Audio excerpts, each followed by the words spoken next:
Hello everyone. So in this video, I will be talking about the actual Cognizant Gen C technical assessment questions. ठीक है? So Cognizant Gen C के exact questions हमको मिल गए हैं जो कि last time पूछे गए थे. ठीक है? So we will talk about this. So Cognizant Gen C questions. ठीक है?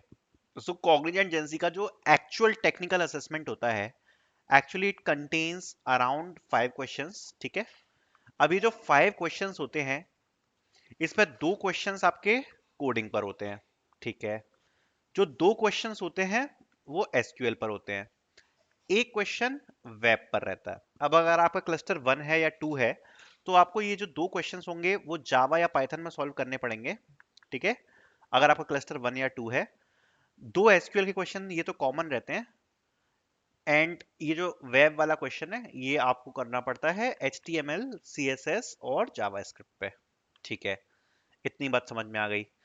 अब मैं एग्जैक्ट क्वेश्चंस को डिस्कस करता हूं. तो जो पहला क्वेश्चन था वो था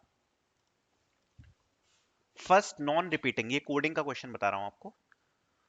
कोडिंग का क्वेश्चन था फर्स्ट नॉन रिपीटिंग कैरेक्टर. ये क्वेश्चन था. मतलब देखो, सीधे सीधे तो क्वेश्चन नहीं पूछा गया था, थोड़ा सा घुमा के पूछा गया था. बट एक्चुअल जो क्वेश्चन था वो यही था, फर्स्ट नॉन रिपीटिंग कैरेक्टर. मतलब इसमें क्या था ना, एक जैसे सपोज स्ट्रिंग दी है. अब उस स्ट्रिंग में कुछ, सपोज ये स्ट्रिंग है ABCDCBAEGE. तो अगर आप इस स्ट्रिंग में चेक करोगे तो ए रिपीट हुआ है, बी रिपीट हुआ है, सी रिपीट हुआ है, डी रिपीट नहीं हुआ है कहीं भी. ठीक है? सो अगर जैसा आप देख सकते हो कि डी कहीं भी रिपीट नहीं हुआ है और ये सबसे पहले आ रहा है, दैट मीन्स इसका आंसर क्या है? डी. बिकॉज ये एक ऐसा कैरेक्टर है जो कि नॉन रिपीटिंग है, पूरी स्ट्रिंग में दोबारा कभी रिपीट होकर नहीं आया है. ठीक है? तो ये हमें आउटपुट में देना है. मतलब एक स्ट्रिंग दी है और स्ट्रिंग में मल्टीपल कैरेक्टर्स हैं, आपको पहला ऐसा कैरेक्टर बताना है जो नॉन रिपीटिंग है, मतलब जो फर्स्ट टाइम आ रहा है. राइट? बाकी कैरेक्टर्स तो अगर आप देखोगे तो स्ट्रिंग में आगे दोबारा आ चुके हैं, तो पहला ऐसा जो कैरेक्टर है जो फर्स्ट टाइम यहाँ पर स्ट्रिंग में आ रहा है, वो आपको यहाँ पर आंसर में बताना है. ठीक है? So first non repeating character, ये आपका क्वेश्चन था. अब ये जो क्वेश्चन है, आई होप आप लोग कर पाओगे. एंड सपोज इस क्वेश्चन को आपको सॉल्व करना है तो एक आपको तरीका बता देता हूँ. सो बेसिकली आप क्या कर सकते हो कि इसमें एक मैप बना सकते हो. मैप बना के सारे कैरेक्टर्स की फ्रीक्वेंसी काउंट कर लो. जिस भी कैरेक्टर की फ्रीक्वेंसी सबसे पहले 1 आए, ठीक है, वही आंसर होगा. क्योंकि सीधी सीधी बात है कि नॉन रिपीटिंग कैरेक्टर है तो केवल एक बार आएगा पूरे स्ट्रिंग में. राइट? एंड एक बार आएगा और जिसकी भी फ्रीक्वेंसी 1 होगी, फ्रीक्वेंसी काउंट करने के बाद वही सबसे पहले आ रहा होगा. राइट? रिपीट होकर. तो मैप बना के सबकी फ्रीक्वेंसी काउंट कर लेना, और जो सबसे इसका आंसर क्या आ जाएगा, 1 कैसे आ जाएगा, जो भी ऐसा कैरेक्टर इसकी फ्रीक्वेंसी 1 आ रही है सबसे पहले, वो अपन का आंसर आ जाएगा. ठीक है? तो ऐसे आप इसको सॉल्व कर सकते हो. दूसरा जो क्वेश्चन था वो कोडिंग क्वेश्चन में आया था, वो था distinct element, distinct element in window size of के. ये क्वेश्चन था जिसमें से सपोज 3 साइज की विंडो है, लाइक 1 2 2 3 4 6 5 सपोज. अब ये 3 साइज की विंडो बन गई तो 1 to 2 में डिस्टिंक्ट एलिमेंट कितने हैं? 2. 3, और फिर उसके बाद अगली विंडो क्या बन गई? 2 to 3. इसमें टोटल डिस्टिंक्ट एलिमेंट कितने हैं? तो 2 और 3 तो 2. फिर उसके बाद बन गई 2 3 4. इसमें डिस्टिंक्ट एलिमेंट कितने हैं? 3 तो 3. फिर 3 4 6 डिस्टिंक्ट एलिमेंट कितने हैं? 3 तो 3. फिर 4 5 6 डिस्टिंक्ट एलिमेंट टोटल कितने हैं? 3 तो 3. ये आंसर आएगा 2 2 3 3 3. ये इसका आंसर है. टोटल नंबर ऑफ जितने भी distinct element in window size of के, ये करना है. स्लाइडिंग विंडो का क्वेश्चन है. स्लाइडिंग विंडो का क्वेश्चन है. ये क्वेश्चन लास्ट टाइम पूछा गया था असेसमेंट में, ऑन कैंपस प्लेसमेंट्स में. अब आते हैं एसक्यूएल के क्वेश्चन में.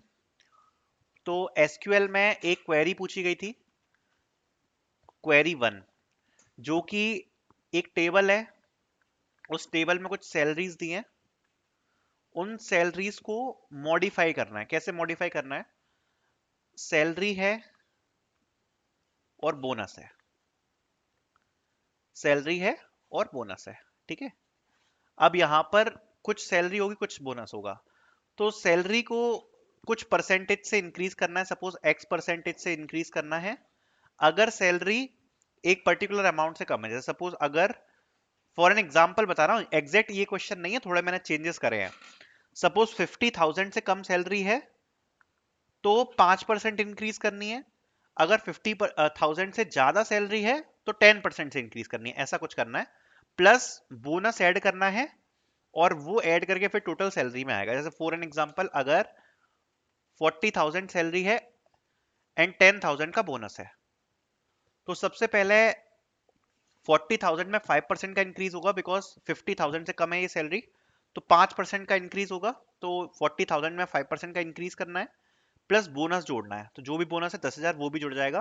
फिर उसके बाद जो टोटल सैलरी बनेगी वो सैलरी कॉलम में आएगी। तो इस प्रकार की एक क्वेरी थी। एंड सेकंड क्वेरी जो थी वो थी जॉइंस से रिलेटेड, जॉइंस रिलेटेड क्वेरी, ठीक है, जॉइंस से रिलेटेड क्वेरी थी, ठीक है। नेक्स्ट बढ़ते हैं वेब वाला क्वेश्चन। तो जो वेब का क्वेश्चन था, वेब के क्वेश्चन में एक फॉर्म बनाना है जिसमें से सपोज नेम आ जाएगा, एड्रेस आ गया, ठीक है, देन आ गई यूनिक आईडी, एंड देन आ गया पासवर्ड, एंड देन एक बटन बनाना है सबमिट का, सबमिट का बटन बनाना है। अब एक तो ये चारों फील्ड्स जो हैं वो मैंडेटरी होनी चाहिए, एंड इस चीज को जावा स्क्रिप्ट से वैलिडेट करना है, जावा स्क्रिप्ट से वैलिडेट करना है।